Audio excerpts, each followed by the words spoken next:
What if I told you the most valuable thing you own isn't your time, your money, or even your knowledge, but your energy? Think about it. You wake up each morning with a limited supply. Just like a battery that only holds so much charge, you only get so much energy in a day. And the way you spend it, or waste it, shapes everything. Your focus, your mood, your discipline, your growth, even your very sense of purpose. Yet here's the tragedy. Most people walk around treating their energy as if it were infinite. They pour it into arguments that don't matter, into endless scrolling, into people they don't even respect. They react to every ping, every opinion, every little tug at their attention, until suddenly they're empty. Not just tired in their body, but exhausted in their spirit. Have you ever felt that? That bone-deep weariness where it's not your muscles aching, it's your soul that feels drained. The Stoics, those ancient philosophers we still quote today, understood something we've forgotten. Energy is life. It isn't just fuel, it's direction, clarity, power. And if you don't guard it like a treasure, the world will strip it from you piece by piece, thought by thought, hour by hour. You can't control everything, but you can control what you give your energy to. And in a distracted world, that might be the single most powerful decision you ever make. So let this episode be your reminder. Stop leaking your energy into the unworthy, the unimportant, the unaligned. Stop apologizing for protecting your peace. Because if you want to build anything, a vision, a legacy, a version of yourself you can finally be proud of, you must become a guardian of your energy. Relentless, unapologetic, clear. Here's the truth. Energy is your most precious resource. Most people measure life in years, in calendars packed with deadlines, or in goals written on paper. But the wise measure life in energy. Because what good is time without energy? It's like money without purpose. It sits there, but it leads nowhere. You can have 10 free hours and still waste them if your mind is scattered, your emotions heavy, your spirit drained. Yet how often do we check in with our energy the way we check the clock? Almost never. We guard our schedules, but not our strength. We count our hours, but not our inner fire. The Stoics didn't use modern terms like mental bandwidth or energy levels, but they lived by the principle. Marcus Aurelius warned against being dragged into distractions. Seneca wrote about guarding your time against thieves.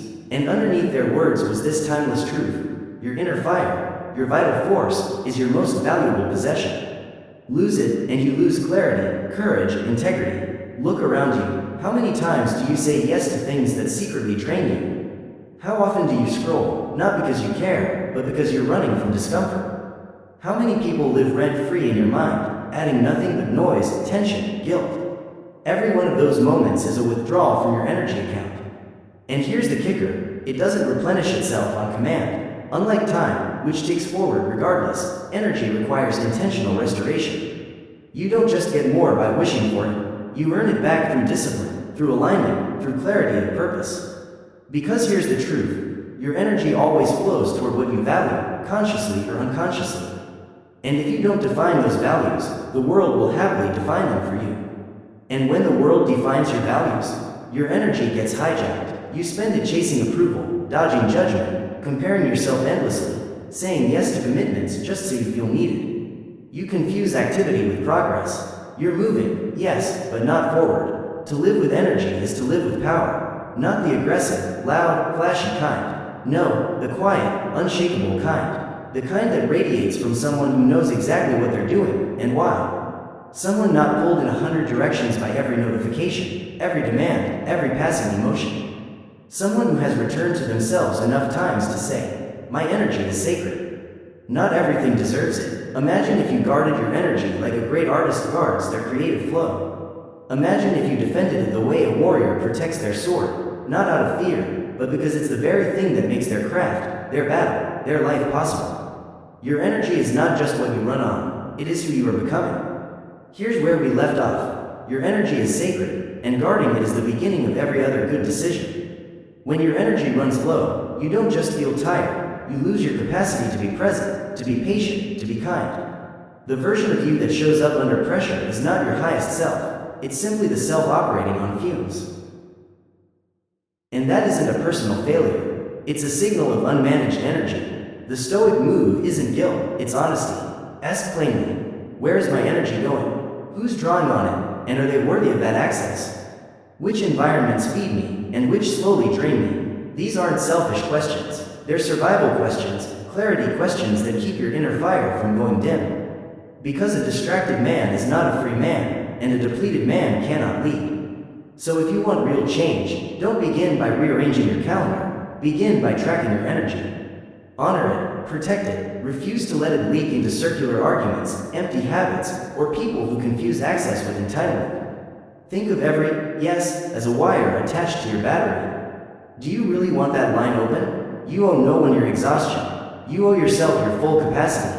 And once you learn to guard your energy with clarity, with love, and, yes, with a bit of ruthlessness, you stop merely surviving the day. You move through it with quiet power. 2. Audit what drains and what fuels you. You can't protect what you haven't first learned to see. Most of us drift through our routines unaware of the slow leaks. We wake up already tired, go to bed even more exhausted, and in between we wonder, where did my motivation go? Why does my mind feel foggy? Why is my patience paper thin by noon? We assume the problem must be some dramatic crisis. Often, it isn't. It's subtler than that, tiny, unexamined withdrawals repeated day after day. The Stoics practiced self-examination not as punishment but as a path to clarity. Seneca urged, each night, call yourself to account. This isn't just about morality or behavior. It's about noticing the hidden currents beneath your habits, the people you allow into your mental space, the conversations you keep entertaining, the rooms you enter without thinking, the mental loops you rehearse whenever something doesn't go your way. These costs don't always show up on a to-do list, but you feel them, in lost focus, in uneasy peace, in a dulling of drive. Begin simply, not with noise, not with your phone in your hand. Sit in silence with a pen and a page. Breathe, then ask, honestly, over the last week, what left me lighter? What activities or moments gave me clarity, energy, or strength? Name them. Next ask, what left me heavy, confused, or drained? Write those down too. You may be surprised. It's rarely the single dramatic event that wears you down. It's the constant friction of small things you've come to accept. Maybe it's a group chat that never sleeps but rarely adds value. A cluttered corner you walk past 10 times a day, each glance adding a grain of irritation. A job that treats your boundaries like suggestions. The habit of replaying conversations, editing your words in hindsight until you're exhausted by a scene that ended hours ago. When you finally see these patterns, your choices start to change almost by themselves. You'll notice how some people consistently leave you inspired, while others leave you second-guessing their worth. Some tasks drain you before you even start, not because they're difficult, but because they're hollow. And some tiny rituals, a 10-minute walk, 5 pages of a good book, 3 slow breaths at your desk, can reset your system in ways that feel disproportionate to their size. These aren't accidents, they're signals. Together, they form your personal map, but you can't follow a map you've never taken time to draw. Remember, an energy audit isn't about perfection, it's about patterns. It's about recognizing what you've normalized that shouldn't be normal at all. The world will always hand you more than you can carry, more noise, more urgency, more distraction. If you don't pause to assess, review, and adjust, you'll end up shouldering weights that aren't yours, stepping into roles you never chose, and waking up one morning strangely disconnected from your deeper self. Protecting your energy begins right here, not with better habits first, but with better awareness. Before you fix, you observe. Before you add, you subtract. Take inventory of what you've been tolerating. Stop confusing familiar with right. Just because something has lived in your life for years doesn't mean it still deserves space today. Growth requires renewal, and renewal requires release. So run the audit quietly, honestly, without judgment. Who brings peace into your day, and who brings noise?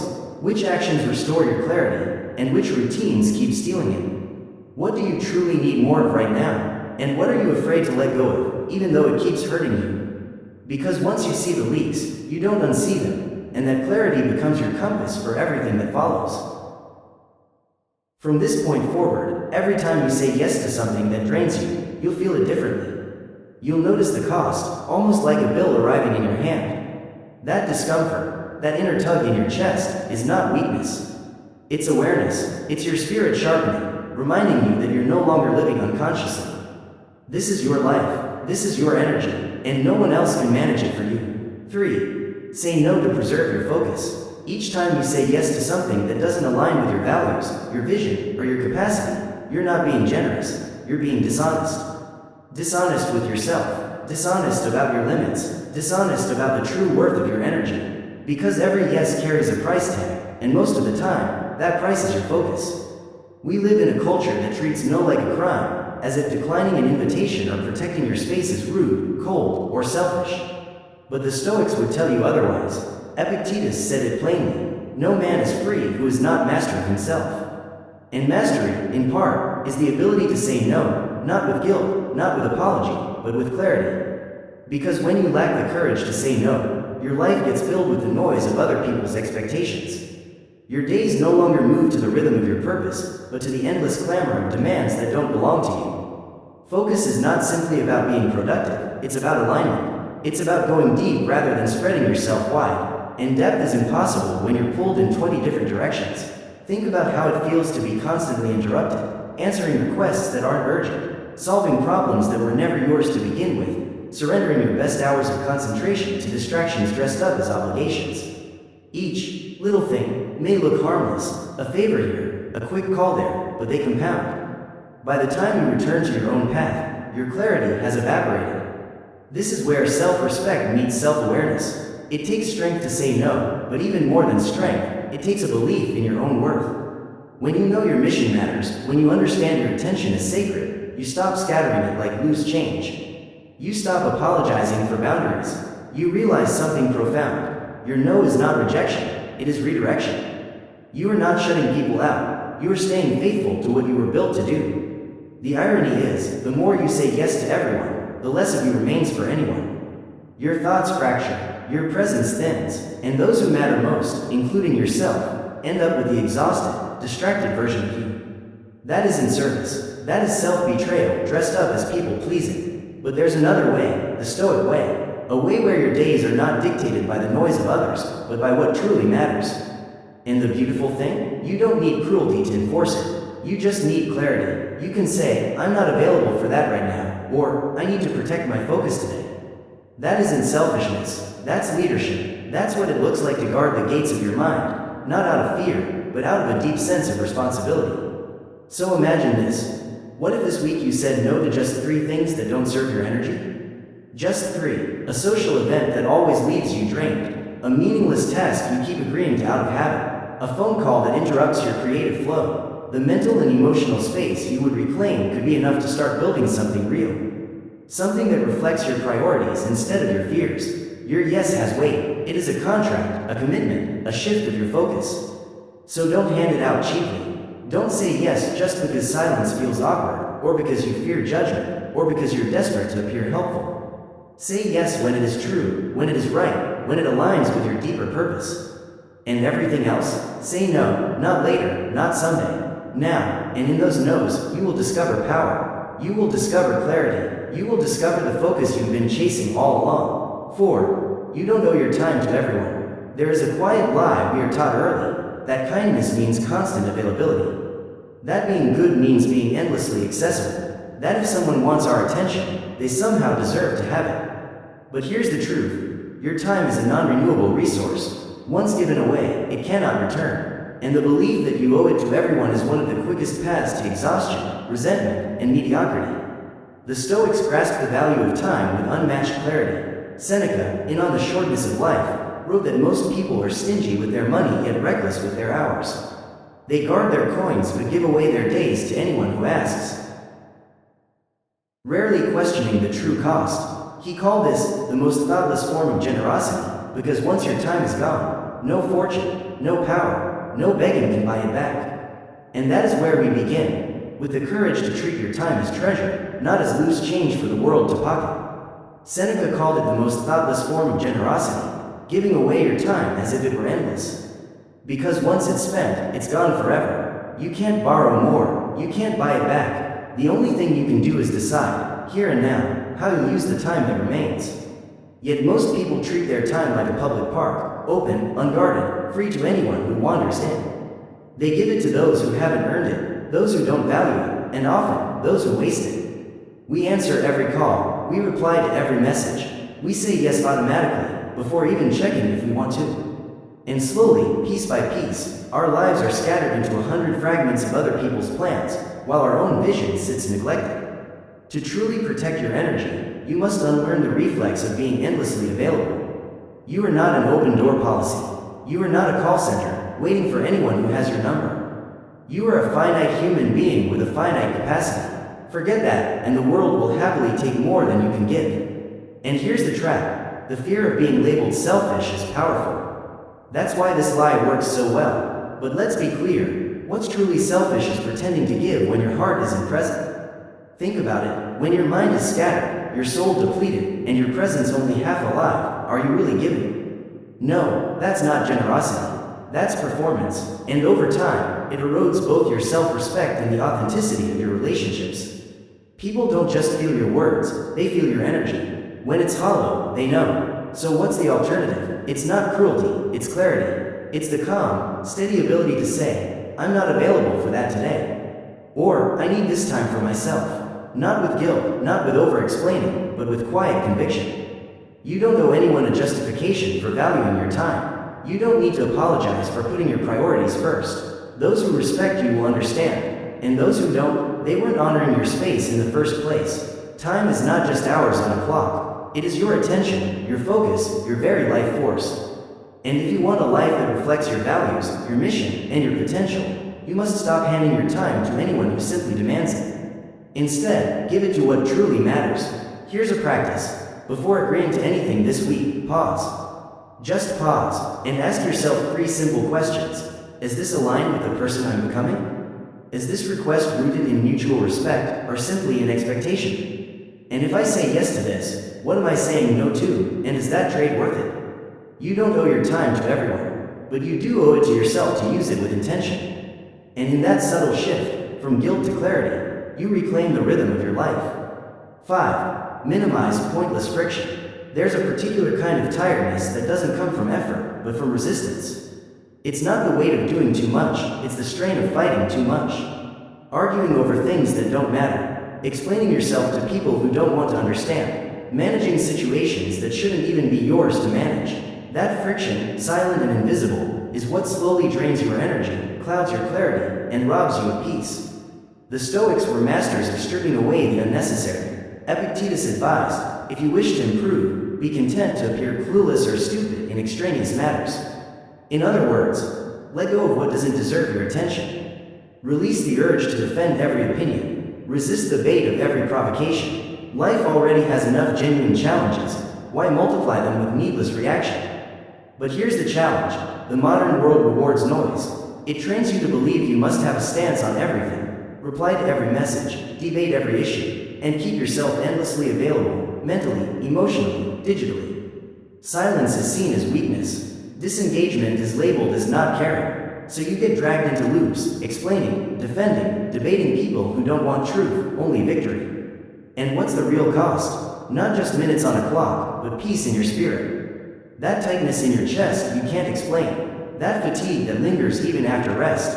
That fog that hangs over your mornings. That isn't random burnout, it's the weight of accumulated friction, moments that never deserved your energy but stole it anyway. So how do you stop? Start with one liberating truth. Not everything requires your energy. Not every comment needs a reply. Not every misunderstanding deserves correction. Not every battle is yours to fight. And not every disagreement must be resolved. When your sense of self is anchored, you no longer need to defend it constantly. You don't need to prove it. You don't need to explain it. You simply live it, and that is enough. The Stoics had a word for this inner strength. Ataraxia, inner stillness. It's not apathy. It's not withdrawal. It's discernment. It's the ability to choose your battles with wisdom instead of impulse. Not because you're afraid, not because you're weak, but because you've realized something vital. Your energy is too precious to waste on noise. The truth is, the more you chase every conflict, the less energy you have for the things that actually build your life, creation, focus, love, growth. Think of it like pouring water into sand. No matter how much you give, it vanishes without return. But pour that same water into fertile soil, and it nourishes something that grows. That's what discernment is, choosing where to pour your energy. Here's a simple practice. When something bothers you, when you feel that pull to react, pause. Ask yourself, is this worth it? Will this matter tomorrow? Will this fight build anything, or only drain me? Will my response create resolution, or will it just create more friction? If the answer is no, walk away, and don't see it as retreat, see it as mastery. Because choosing peace is not weakness, It is wisdom. You'll know you're growing when silence starts to feel stronger than rebuttals. When your calm unsettles chaos more than your words ever could. When you finally understand that not everyone has to understand you, and that most tension dissolves the moment you stop feeding it. This is how you protect your energy, not only with external boundaries, but with inner selectivity, with emotional discipline, with the quiet confidence to say, I know who I am. I don't need to attend every storm. And in that stillness, you don't just find clarity, you reclaim your life. 6. Choose high vibration environments. The spaces you enter shape you more than you realize. Environments are never neutral. They either elevate you or they deplete you. They either sharpen your focus or scatter it. They either affirm your growth, or they pull you quietly back into old patterns you thought you had outgrown. One of the most overlooked truths in modern life is this. Your energy will always start to mirror the energy of the room you're in. You absorb it without needing to, like lungs breathing in air. The Stoics didn't use the word vibration, but they understood its essence. They wrote about the company you keep, the conversations you enter, the atmospheres that either nurture virtue or cultivate vice. Marcus Aurelius wrote, the soul becomes dyed with the color of its thoughts. But it's also dyed by its surroundings.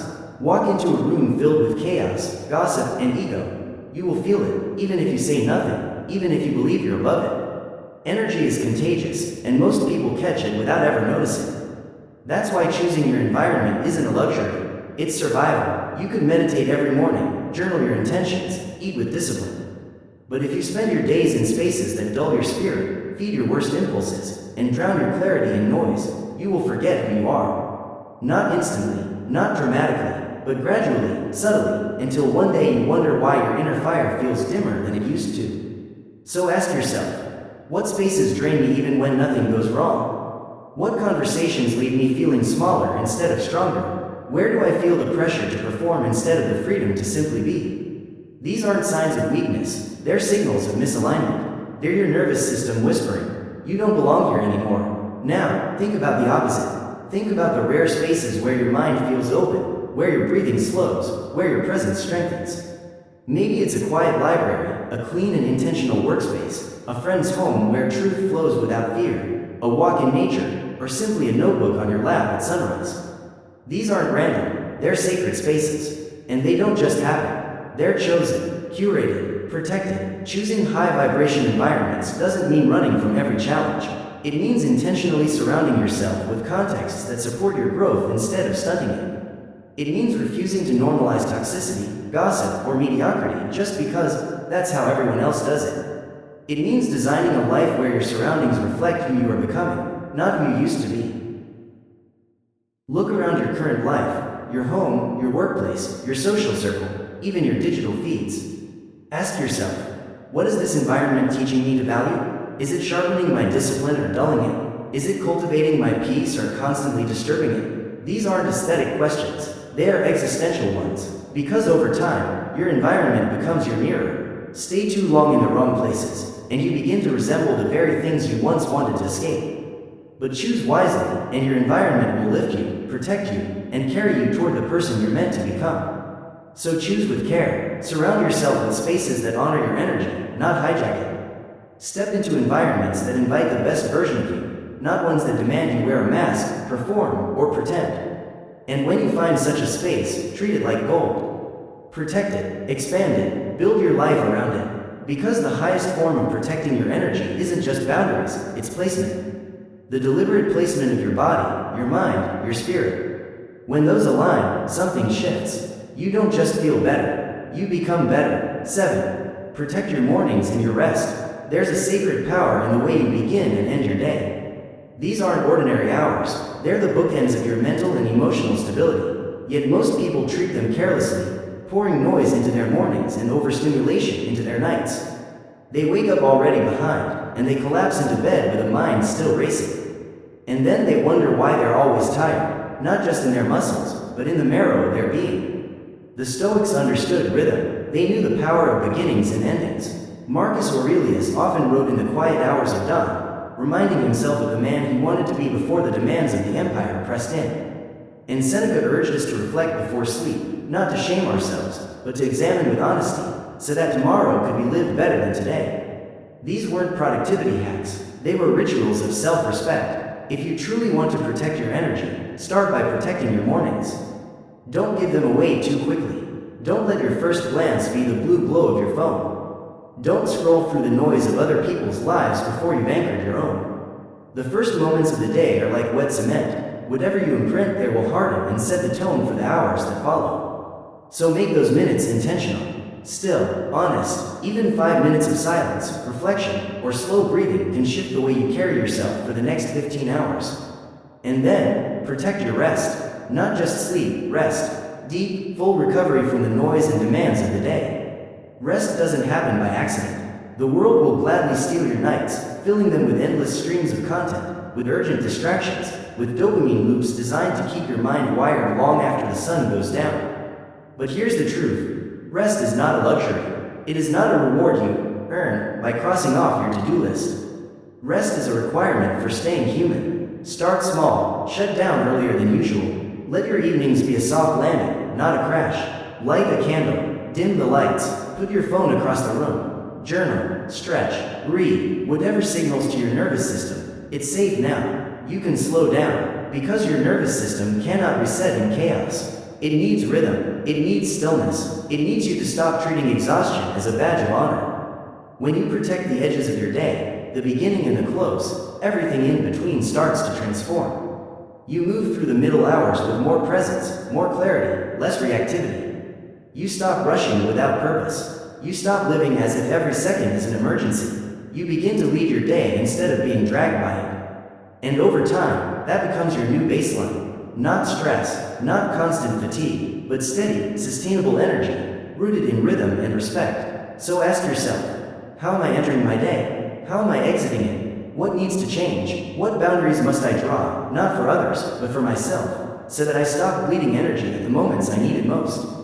Because here's the reality. You cannot give your best to the world if you are constantly recovering from the last wave of depletion.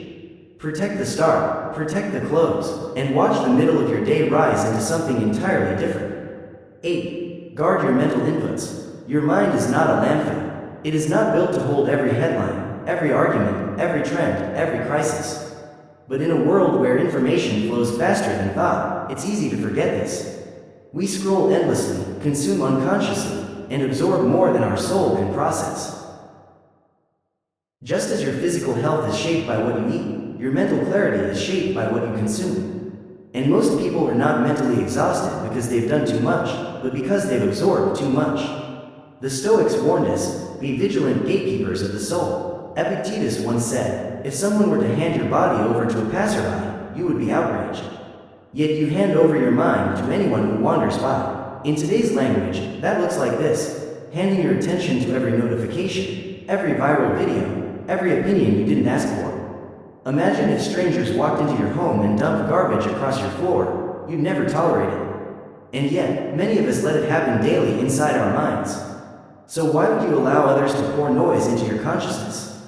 The tricky thing about mental input is how subtle it is. It doesn't arrive at your door screaming. It sneaks in quietly, through the shows we call entertainment, through the endless cycle of just staying informed, through a harmless little scroll before bed. One headline here, one heated conversation there. A dramatic story you didn't even need to know, and before you realize it, your inner world is buzzing with other people's fears, opinions, and judgments. You start to notice yourself thinking thoughts that aren't even yours, worrying about problems that don't belong to you, getting pulled off course, not because you're weak, but because you forgot to guard the gate. And this is where the Stoic wisdom cuts straight to the heart. Protecting your energy isn't just about who you allow into your physical space, it's about what you allow into your mental space. If you want to preserve your energy, you must take responsibility for your mental diet. Not with paranoia, not with fear, but with discernment. Ask yourself daily, what am I feeding my mind? Is this content clarifying me or cluttering me? Am I choosing this input or is it choosing me? These aren't lofty, abstract questions. They are practical tools, shields you can hold against a world addicted to distraction. Start small, audit your digital habits, unfollow the voices that drain you. Mute the threads that never add value. Silence the notifications that fracture your focus. Build intentional windows of input instead of allowing endless streams of noise to drip into your soul. Feed your mind as carefully as you'd feed your body if you were preparing for a championship, because you are. Every day is your arena, so read things that build you, Listen to voices that challenge you with depth, not with drama. Refuse to carry the weight of a world obsessed with reaction and outrage. You don't need to know everything. You don't need to comment on everything. You don't need to play host to the emotional debris of strangers. What you do need is space. Space to think, space to feel, space to remember who you are beneath the noise. This is the essence of protecting your mental inputs, not escaping reality, but curating your reality. Not disconnecting from the world, but reconnecting with yourself. Because clarity isn't found in more, it's found in less noise, less clutter, less unconscious consumption, and in that simplicity, something sacred returns. The ability to respond instead of react, to lead your thoughts instead of being led by them. This is how you guard your energy in a world that profits from your distraction. 9. Rest is productive. We live in a culture that worships the grind. Hustle is praised. Exhaustion is romanticized. Burnout is worn like a medal of honor, a sign that you're finally doing enough. But here's a truth many people don't discover until it's too late. The absence of rest isn't ambition. It's sabotage. When you run on empty, you don't just lose energy. You lose clarity. You lose creativity. You lose emotional balance and even your long-term health. And there's nothing noble about that. The Stoics knew this, even in their time without email, deadlines, or endless to-do lists. They spoke often of balance, of rhythm, of knowing when to act and when to pause. Seneca warned us against the illusion of busyness. He wrote, "People are frugal in guarding their personal property, but as soon as it comes to squandering time, they are most wasteful of the one thing in which it is right to be stingy." In other words, it isn't rest that wastes your time. What wastes your time is racing forward when your soul is begging you to stop. True rest is not just sleep, though sleep is essential. Rest is creating space for recovery, for recalibration. It's giving your nervous system permission to slow down, your thoughts permission to settle, your identity permission to breathe back into itself. Without that, even your productivity becomes hollow, like driving faster and faster on a road that is quietly crumbling beneath you. But here's the challenge. Rest requires courage. It requires the strength to step away from the pressure to constantly perform. It means being okay with not replying right away. It means pausing even when the to-do list is still full, especially then. Because if your entire self-worth is tied to how much you can squeeze into a single day, you've already surrendered your freedom. You've become a slave to output, instead of a master of your energy. Rest is not the opposite of effort. It is the fuel that makes effort sustainable. The athlete who trains without recovery breaks their body. The artist who never steps back ends up creating mechanical work, stripped of soul. The leader who never pauses to reflect loses their sense of direction. And the ordinary person who never rests, they become a shell, always doing, never truly being. So how do you reclaim rest in a world that resists it? First, reframe it. Stop seeing it as absence. Start seeing it as presence, as time in which you are fully with yourself, not merely avoiding tasks. Rest isn't wasted, it's investing. Second, schedule it. Don't treat rest as something you earn at the end of exhaustion. Treat it as something you require, the same way your body requires food and water. Build deliberate pockets of stillness into your week. Take an evening walk with no phone, no agenda, just space. Create a morning ritual without distractions. Choose a night where you say no to yet another obligation, and yes to your own replenishment. Third, stop apologizing for it. You don't owe the world your constant accessibility. You don't need to justify your silence, your sleep, your solitude. You only need to remember this. When you choose rest, you are not falling behind. You are protecting the very thing that will carry you forward tomorrow. Rest isn't laziness. It isn't indulgence. It's discipline. It's wisdom. It's the understanding that your energy is finite. If you don't steward it carefully, the world will consume it without ever pausing to ask if you're okay. So ask yourself tonight, not only what did I accomplish today, but also how did I rest? What space did I give myself to breathe? What noise did I release? What stillness did I allow? Because sometimes, the most productive thing you can do for your goals tomorrow is to rest deeply tonight. 10. Energy management is life management. Everything in your life, your habits, your relationships, your decisions, is filtered through the state of your energy. Not just how much of it you have, but how well you manage it. Think about it. People don't rise to the level of their goals. They rise or fall to the quality of their energy. You could have the perfect plan, the clearest vision, the strongest intentions. But if your energy is scattered, drained, or unfocused, none of it translates into action. This isn't motivational fluff, it's physics. Energy directs movement. The way your energy flows determines what advances and what stays stuck. The Stoics didn't speak in terms of productivity hacks or time blocking, but they understood energy stewardship. They believed in conserving attention for what matters. They simplified life to eliminate the unnecessary. They aligned thought with action so that energy wasn't wasted in internal conflict. Marcus Aurelius captured it perfectly. You have power over your mind, not outside events. Realize this, and you will find strength. That is the core of energy management. Shifting your attention inward, focusing on what you can control, and releasing everything that siphons your strength. And yet, in the modern world, we manage everything but our energy. We manage our calendars, our emails, our deadlines, but rarely do we manage the fuel that drives it all. We live in constant response mode, putting out fires, running on caffeine and anxiety, collapsing into bed out of exhaustion instead of entering rest with calm. This is not mastery, this is survival. To truly manage your energy is to take ownership of how you live.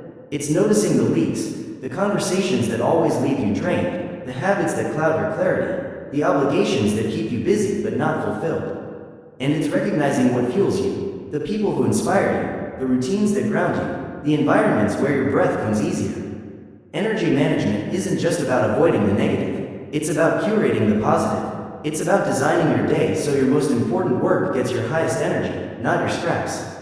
This means protecting your mornings, protecting your focus, guarding your diet, moving your body, choosing silence, because none of these are separate, they are tributaries flowing into the same river. Ignore them, and your days feel chaotic. Align them, and your life begins to flow. Consider this. How many poor decisions in your life were made simply because you were tired? Overstimulated, or emotionally depleted? How many arguments, missed opportunities, broken priorities, and fractured relationships came not from lack of intelligence, but from mismanaged energy? When you recognize the pattern, it becomes clear. Energy isn't just part of life.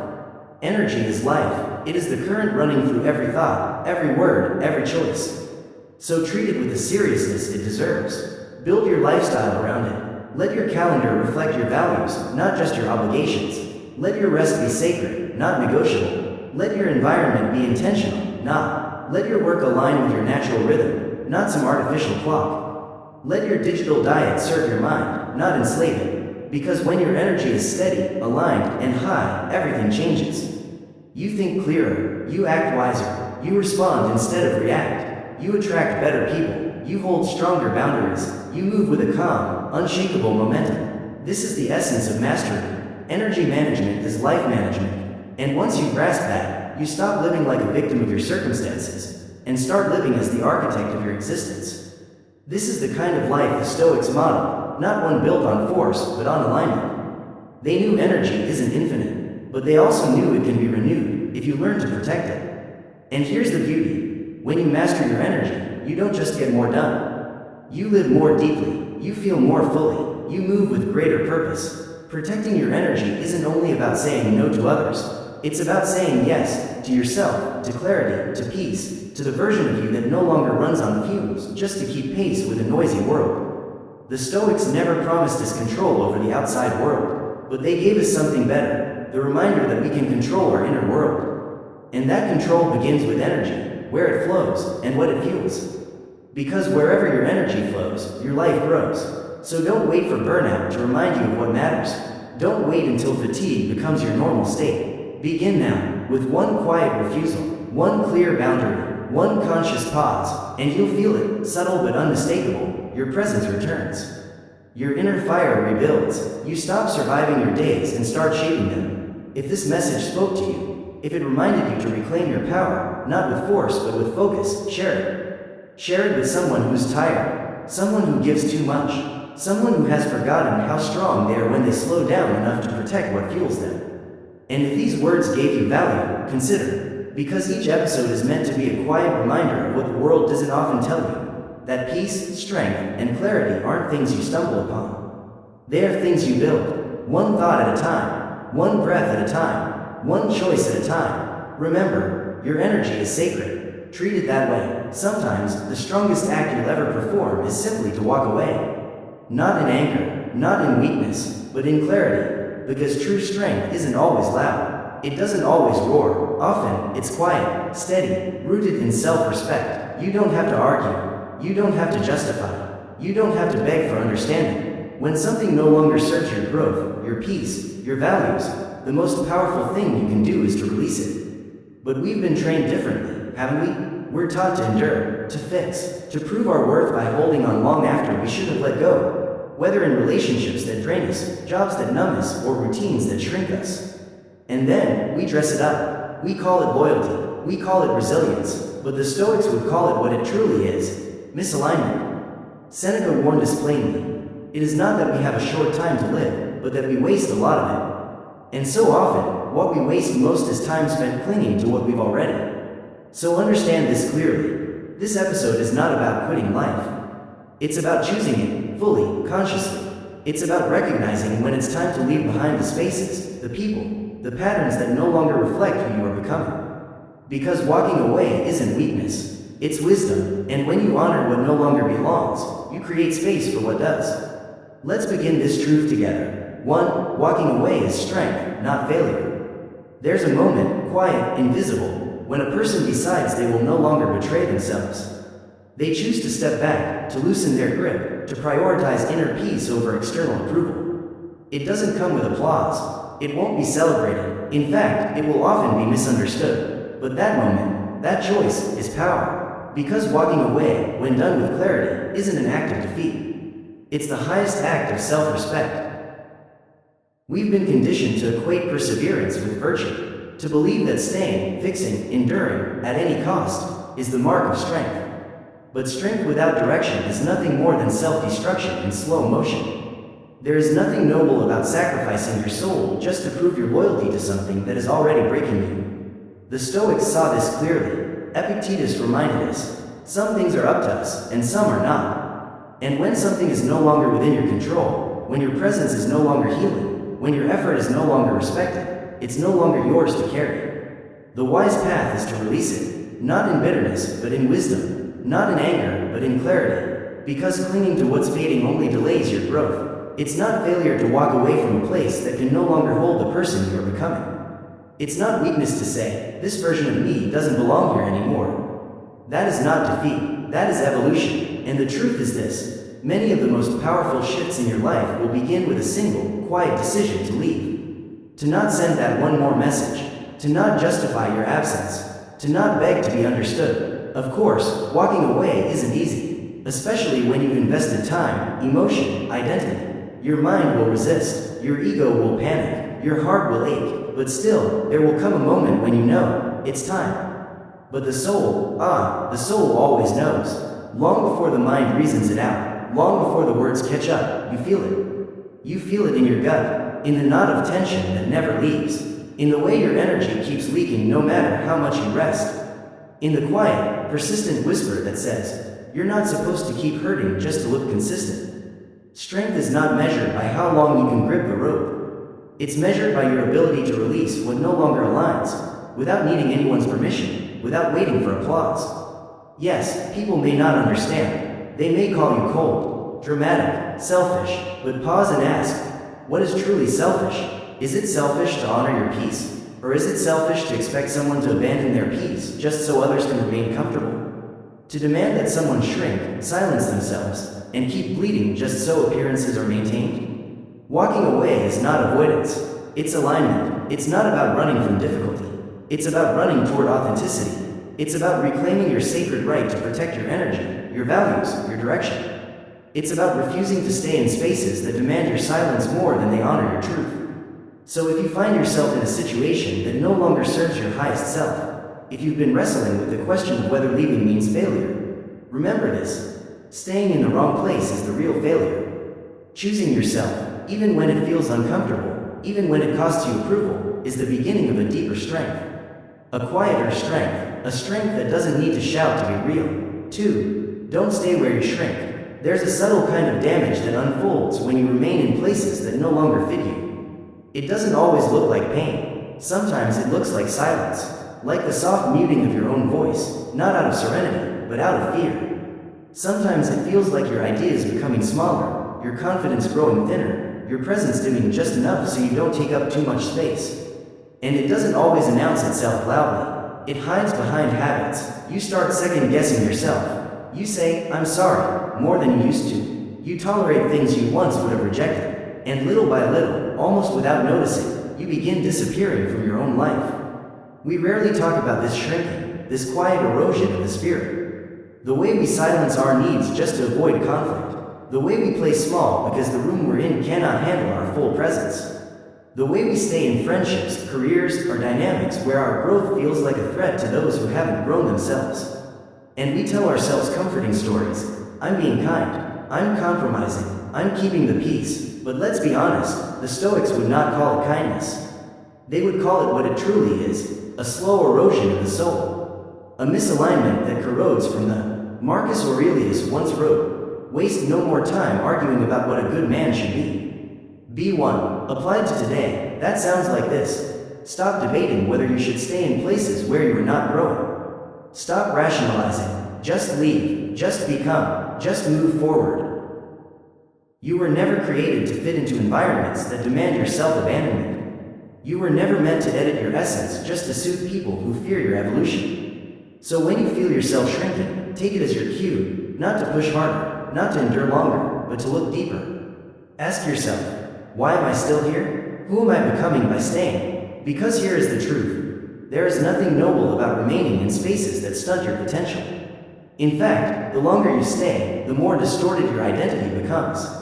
Your instincts dull, your inner compass wavers, and worst of all, you start calling that distortion normal. But listen, your soul was never designed for containment. It was designed for movement, for expansion, for evolution. You don't owe anyone a smaller version of yourself.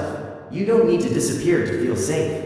You are allowed, fully allowed, to walk away from what no longer reflects your worth, even if once upon a time you begged to belong there.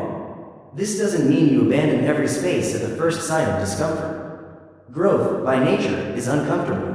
Resistance, by nature, is part of the process. But there is a vital difference between challenge and diminishment, between being stretched into a better version of yourself and being pressed into a smaller version. And only you can discern that line. So ask yourself today, where in my life am I shrinking? Where am I silencing myself just to keep the peace? Where am I staying small so I don't outgrow what I've already outlived? Because here's the unshakable truth. Your soul was not meant to be hidden under layers of compromise.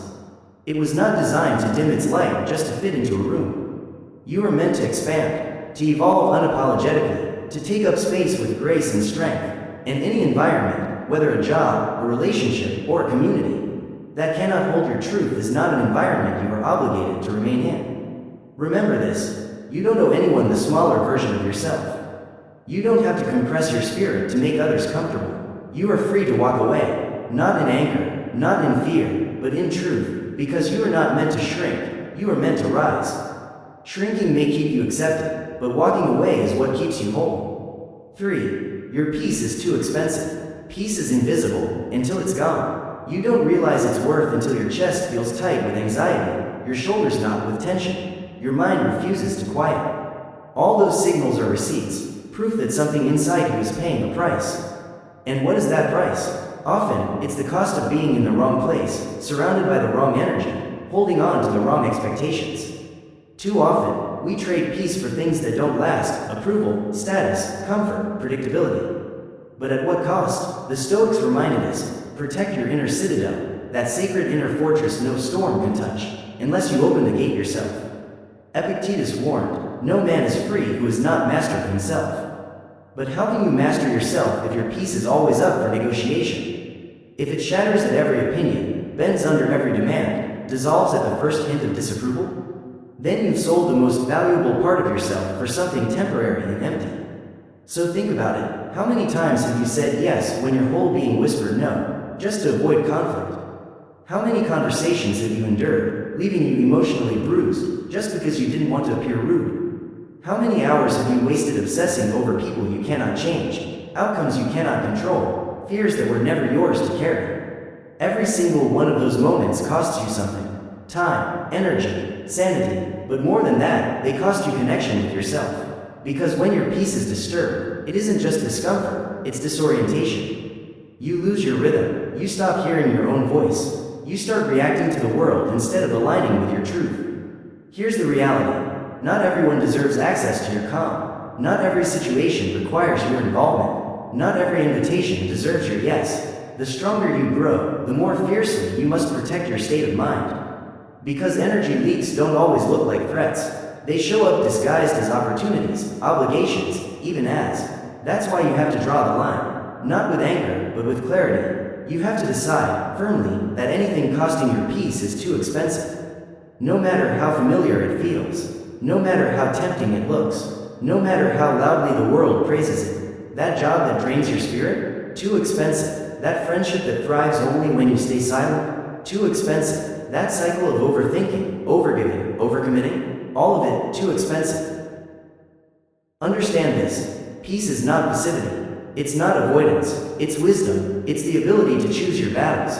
It's the recognition that your nervous system is not a battlefield for chaos to run wild. Peace means you can be kind without being endlessly available. You can be generous without being depleted. You can care deeply without carrying what was never yours to hold. So protect it. Guard your mornings as if they are sacred, because they are. Limit your exposure to chaos, online and offline. Create rituals that center you. Say no without apology. End conversations that turn manipulative. Rest without needing to earn it. And most of all, stop believing the lie that your peace must be sacrificed to keep others comfortable. Because peace is the foundation of everything. Every wise decision, every honest relationship, every meaningful step forward. When you reclaim it, life sharpens into focus. And anything that tries to steal it, that's your sign. It doesn't belong in your future. 4. Not everything deserves your presence. There's a sacred strength in not showing up. In choosing silence instead of noise. Absence instead of performance, stillness instead of reaction, not because you're afraid, but because you finally learned that your presence is not free. It is not owed, it is not unlimited, it is earned. Not everything, and not everyone, is worthy of access to the energy you fought so hard to protect. The world will tell you that saying yes is noble, that being everywhere is power. But what if the real power lies in restraint? What if strength is found in the ability to withhold, to preserve, to remain selective about where you plant yourself? Every time you rush to defend yourself against someone who has already judged you, you lose a piece of yourself. Every time you overextend, overexplain, or overcompensate just to avoid disappointing others, you chip away at your own center. Every time you walk into a room that drains you, just to keep up appearances, you are signing a silent contract that betrays your peace. And the cost? Subtle, invisible, but devastating. Your time, your clarity, your ability to hear your own intuition. The Stoics knew this well. They didn't chase every argument. They didn't scatter their presence across every distraction. They chose their arenas with care, preserving their strength for what truly mattered. The Stoics understood something most of us forget. Not every space deserves your presence. They didn't scatter their attention carelessly. They didn't argue with fools or chase every provocation. They didn't enter every room they were invited into, because for them, presence wasn't just physical, it was spiritual, emotional, intentional. Seneca once warned, you must consider whether what you're sacrificing is worth what you're receiving. Look at your own life through that lens. The question becomes sharp and unavoidable. Does this moment deserve my presence? Or is it asking me to become smaller than I truly am? Too often, we confuse presence with endurance. We think staying is a sign of strength. We call it being the bigger person. We convince ourselves that tolerance, no matter the cost, equals virtue. But here's the truth. If a situation consistently leaves you diminished, disoriented, or disconnected, then your presence there is not strength. It's disconnection from, and no title, no role, no relationship is worth that kind of trade. Start thinking of your presence as currency. Wherever you spend it, something grows. What you nurture with it begins to shape who you become. So ask yourself honestly, what am I building just by being here? Is it alignment, or is it an illusion I've convinced myself I need to maintain? Because not everything that calls for your attention deserves it. Not every fire is yours to put out. Not every invitation is meant to be accepted. This doesn't mean withdrawing from life. It means participating in it with discernment. It means realizing that you are not obligated to fix what others refuse to face. You are not responsible for rescuing those addicted to their own chaos. And you are not cruel for walking away from dynamics that leave you depleted. You are simply awake, aware that your presence is sacred, and wherever you place it, you are planting your future.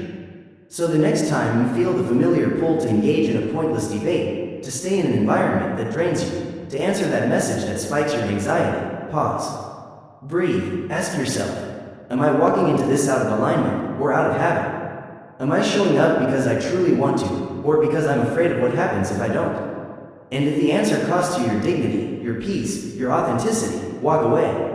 You don't need to explain. You don't need to make them understand. You don't even need to be seen. You just need to be whole. And wholeness often begins the very moment you reclaim your right to be absent. Not as escape, not as avoidance, but as an act of radical self-respect. 5. Move on without resentment. There's a kind of liberation you cannot feel until you let go completely. Not just of the person, not just of the place, but of the bitterness you've carried like armor. Because you can walk away physically and still remain trapped emotionally. You can leave the job, end the friendship, walk out of the relationship, and still replay the story every night like a wound that refuses to close. That's not healing, that's bondage. The Stoics remind us, true freedom is not walking away with a grudge. It's walking away with peace. Because resentment is heavy, it drags behind you like chains, turning every step forward into resistance. You feel it in the tightness of your jaw, the heaviness in your chest, the interruptions of thought even when nothing outside is happening.